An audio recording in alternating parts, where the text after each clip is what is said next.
chapter 3.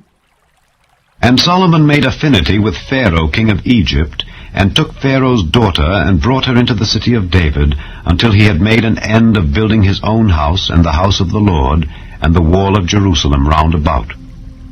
Only the people sacrificed in high places, because there was no house built unto the name of the Lord until those days. And Solomon loved the Lord, walking in the statutes of David his father. Only he sacrificed and burnt incense in high places. And the king went to Gibeon to sacrifice there, for that was the great high place. 1,000 burnt offerings did Solomon offer upon that altar. In Gibeon the Lord appeared to Solomon in a dream by night, and God said, Ask what I shall give thee. And Solomon said, Thou hast showed unto thy servant David my father great mercy, according as he walked before thee in truth and in righteousness and in uprightness of heart with thee.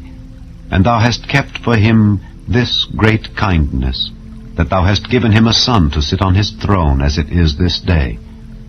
And now, O Lord my God, thou hast made thy servant king instead of David my father. And I am but a little child. I know not how to go out or come in. And thy servant is in the midst of thy people, which thou hast chosen, a great people, that cannot be numbered nor counted for multitude. Give therefore thy servant an understanding heart to judge thy people, that I may discern between good and bad. For who is able to judge this thy so great a people? And the speech pleased the Lord that Solomon had asked this thing. And God said unto him, Because thou hast asked this thing, and hast not asked for thyself long life, neither hast asked riches for thyself, nor hast asked the life of thine enemies, but hast asked for thyself understanding to discern judgment, behold, I have done according to thy words.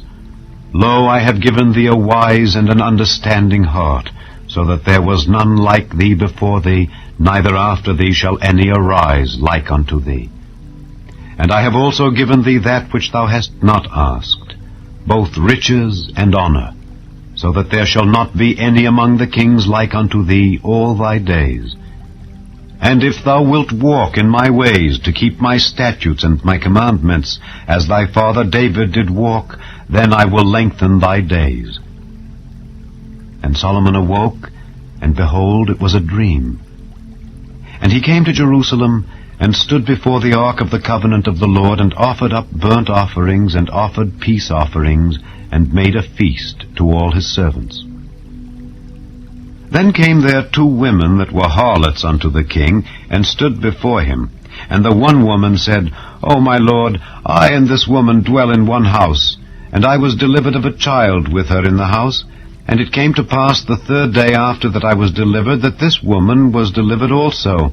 And we were together. There was no stranger with us in the house, save we 2 in the house.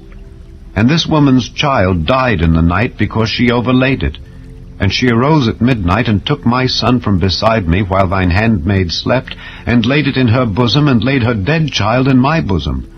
And when I rose in the morning to give my child suck, behold, it was dead. But when I had considered it in the morning, behold, it was not my son which I did bear.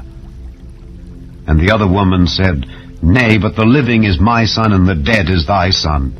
And this said, No, but the dead is thy son, and the living is my son.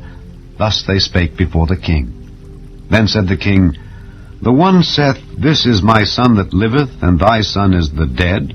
And the other saith, Nay, but thy son is the dead, and my son is the living. And the king said, Bring me a sword. And they brought a sword before the king. And the king said, Divide the living child in 2, and give half to the one, and half to the other. Then spake the woman whose the living child was unto the king, for her bowels yearned upon her son. And she said, O my lord, give her the living child, and in no wise slay it. But the other said, Let it be neither mine nor thine, but divide it. Then the king answered and said, Give her the living child, and in no wise slay it. She is the mother thereof. And all Israel heard of the judgment which the king had judged, and they feared the king, for they saw that the wisdom of God was in him to do judgment.